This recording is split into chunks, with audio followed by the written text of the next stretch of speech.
Everybody, today we are doing a Kate Middleton inspired look. It's kind of hard to get away from Kate Middleton at the moment because everybody talks about her non-stop.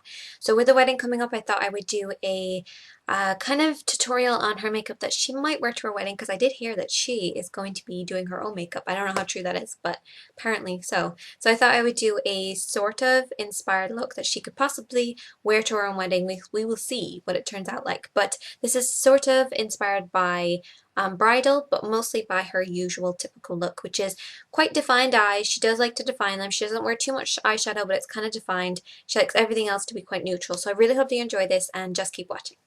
Look, the first thing that I've done is cleanse, tone, moisturize, and I've also applied my primer. I've allowed that to sink in and kind of melt into my skin. And now we're going to carry on with the rest of the look. I'm just going to take my hair back. I'm going to start off by applying some foundation on the face. I'm just going to apply a little bit like this, and then I'll probably go over with a sponge and just blend it in. Blending the foundation, making sure that it's just giving my skin a nice even complexion. It's not adding color or anything like that, it's just to even out my skin texture and my tone. And you also want to make sure that you blend up to the hairline so that there's no kind of, areas where you can tell that you've got a lot of foundation on, especially if you do need to use a slightly thicker foundation because you have blemishes or high colouring. Just make sure that it blends. Now don't worry too much about concealing, because foundation is just meant to even out the kind of tone of the actual skin rather than covering up too much, because that's what concealer is for. So we're going to leave the foundation set now, and we're going to move on to the eyes. Now all I'm going to do is make sure that I use a pressed powder, HD powder, anything like that that's just going to make sure that the area is nice and dry so that our eye makeup will last a little bit longer. You don't necessarily have to use a primer is what I'm saying. You don't have to use primer every single time. This technique actually works just as well. So I'm going to take my powder puff and I'm just going to apply a little bit of powder over the lid. If you feel like you've applied too much, you can just take your brush and just brush over the lid. So we are going to start off by applying a cream eyeshadow base, and I'm just going to apply this in the inner part of the eye and work it across. And this is only going on the lid and nowhere else. Now that we have our base down, I'm going to take our first eyeshadow, which is a pearlescent kind of eyeshadow. This is going to be the only shimmer that we have in this actual eye look. I'm going to actually apply it with my ring finger because it works a little bit better with this particular shadow. So I'm going to dab it over where we had the cream, and then I'm just going to blend it across the lid. Now this is only going on the lid and over the top of that kind of base that we put down. We're going to take a small brush and the same eyeshadow, and this is just going to make sure that we get it right into the corner of the eyes.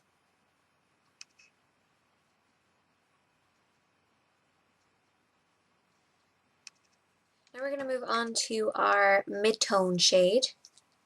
Your mid-tone is kind of a fleshy toned color, quite similar to your natural skin tone, but it has a little bit more warmth to it. Back and forth into crease. I find if you keep your eyes open, it works a little bit better and you can see the kind of shape that you're creating. Now if you're not sure what your crease is, it's basically when you're looking straight on that shadow that's created right there. So you're going to work back and forth into the crease, and then I'm going to slowly blend it up towards the brow, but I'm going to leave quite a gap here. Another trick to make sure you get your eyeshadow the right shape every time is to place your brush alongside your nose and the edge of your eye, and it should be just where your brow ends as well. And everything down here needs to be clean, so your eyeshadow needs to stop at this line.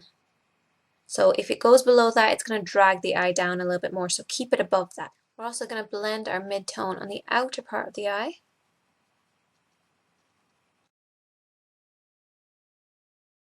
If you want to add a little bit more depth, you can take a little bit of the brown and just deepen it just on the outer part. So this would be like our contour color, using a very, very small amount of the brown. And I'm just going to place it on the outer part of the eye like this, and then blend it very gently into the crease. But I'm not bringing it all the way up again, it's just staying here. Now we're going to define the eye, because she really likes to define her eye shape, and it is a very nice eye shape. A little bit of the brown and we're going to define underneath. Now I'm not using black underneath because it can look a little bit too harsh, a little bit fake. So I'm going to use the brown right to the lash line, and I'm just going to push it right to the lash line. So I'm not kind of rubbing it across or anything, I'm actually just placing it in there. And then bringing it right into where your lashes naturally stop, which is just about there. I'm going to take a small pencil brush and I'm just going to blend any harsh edges on that line. I'm going to go back in with that black and I'm going to do exactly the same, but this time I'm going to work it right by there, and it's just going to increase the eye shape again. It's going to make the eyelashes look a little bit fuller. You can use liquid liner, but I personally believe that black eyeshadow looks a little bit softer and not too harsh, but it'll still give you a really good definition.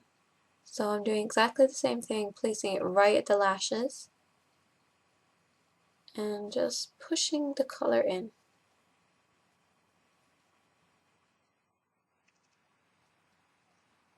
So you can really see how much darker this actually looks and how much more defined it looks compared to the other one. So I just wanted to give you a quick look at that so you can kind of see what I'm talking about. From what I have seen, she doesn't usually wear anything on her waterline, which is just in there. So she doesn't usually do that. She usually defines it with the shadow or a pencil and then just smudges it in, a bit like what we've done here. So I'm actually going to move on. I'm going to curl my eyelashes, move on to the mascara. I'm going to first of all start with, I'm going to use two mascaras. I'm going to first of all start with a defining and lengthening mascara. And that's going to be our first coat. Now you can also use a waterproof mascara, which will keep curl a little bit longer because they usually do. So I usually like to go right at the roots, wiggle it out just to make sure that all the eyelashes separated, and then pull through. I feel like you've put too much on because your first layer should be quite a thin layer. You can always comb through it with a clean mascara wand or a little eyelash comb. So we're going to leave our first coat of mascara dry and we're actually going to move on to the rest of the face because we have to do a bit of concealing here. I take my concealer pen, it looks like this. It's very kind of creamy, rich texture. And what I'm going to do is, I'm going to see where my discoloration is. Now you can kind of see it on the camera, it's just right there. I'll take my clean ring finger and I'm just going to dab it, doing little stippling motions. Now you can look up if you want to and that'll just get right underneath there for you. Take a little bit of my concealer, warm it up in the back of my hand. It doesn't really need too much warming because it's very warm in here.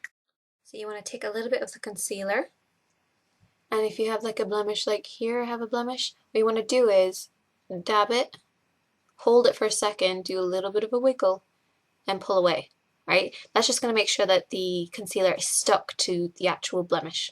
Then what you want to do is blend out the edges.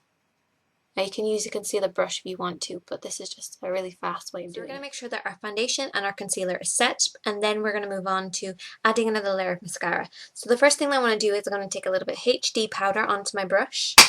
This is e.l.f.'s HD powder. It's very inexpensive and it works really well, but I'm only going to place it in the areas where I want to add highlights later. So I'm just going to place that underneath the eye area. Just going to make sure that that is set as well. Down the nose, on the chin, and the center of the forehead. Now I'm going to use the Mineral Booster. This is another way of adding kind of a flawless finish, making sure that it looks slightly airbrushed, but it still looks like your own natural skin. So this has a little bit of color to it. I know it looks kind of white, but it's actually got a little bit of color to it. And I'm just going to blend this all over the face.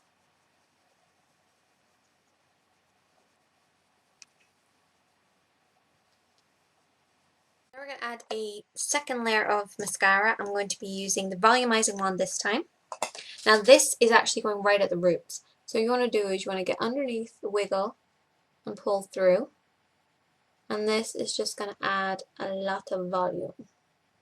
I'm going to add another layer of the defining one later, but I'm actually going to move on to the rest of the face. So we're going to start off with the brows because they are very, very important. Now her eyebrows are slightly thicker than mine, so I'm going to dense mine up a little bit more, but basically you follow the natural shape of your brows. I'm going to be taking the brown in this palette because it's a matte brown, and I'm also going to be taking the caramel across the brows, kind of working it in the direction of the hair growth. Now if you needed a little bit extra coverage, as mine are a little bit sparse on the outer bit, I'm just going to take a little bit of just the brown and work it across there. But because the inside is so dense, I'm going to be using a mixture of the two colors instead. The great thing about this is it has a spoolie on one side, so I can go over and comb through them. we're going to move on to blush. I know it's a lot of makeup going on today, but it is quite important that we get certain steps done just for photography. I usually like to start off with my contour and then my highlighter and then apply my blush. So I take my brush and I'm going to be taking the brown in this palette. Now you don't want to apply too much. Bronzer needs to be built up. It doesn't need to be applied too heavily at the start. So I usually like to do my cheekbones first of all. So I like to go down like this, from the ear down, very lightly. You're not kind of going like this, you're just doing it very lightly.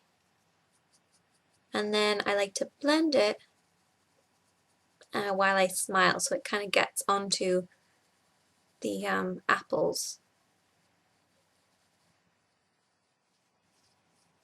You can take a little bit onto the top of the forehead if you have a forehead like me, which is quite high.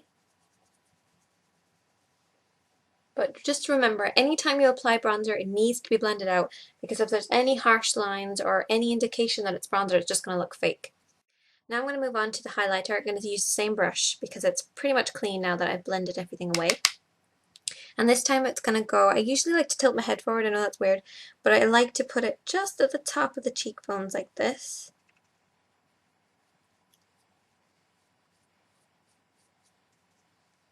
And this is just going to add more shape to that face. Now there's a lot of shimmer in this, so be very careful. And we do have that HD powder on there already, which is kind of light in itself. I'm going to take my Pink Rose blush, this is by Rimmel, and top most of that off because I only want a very small amount. Now if you've found that your blush seems to disappear, you can layer it by applying a little bit of cream underneath and then applying your blusher on top. Now I tend to have a lot of high colouring, so I usually use a very small amount of blush just at the end, but I would say for the typical person who doesn't have high colouring, try applying a lipstick or a cream blush in very similar shade that you're going to use and just apply it underneath before you set your foundation. So I'm just going to place this onto the cheeks like this, very gently, just on the apples, and then you can just blend it away. Now we're going to move on to the lips. Another trick with the lips is to layer it, so that's very important. So I'm going to take a pencil first. This is Spice by e.l.f. Starting off with the Cupid's bow, I'm going to blend down and then blend up.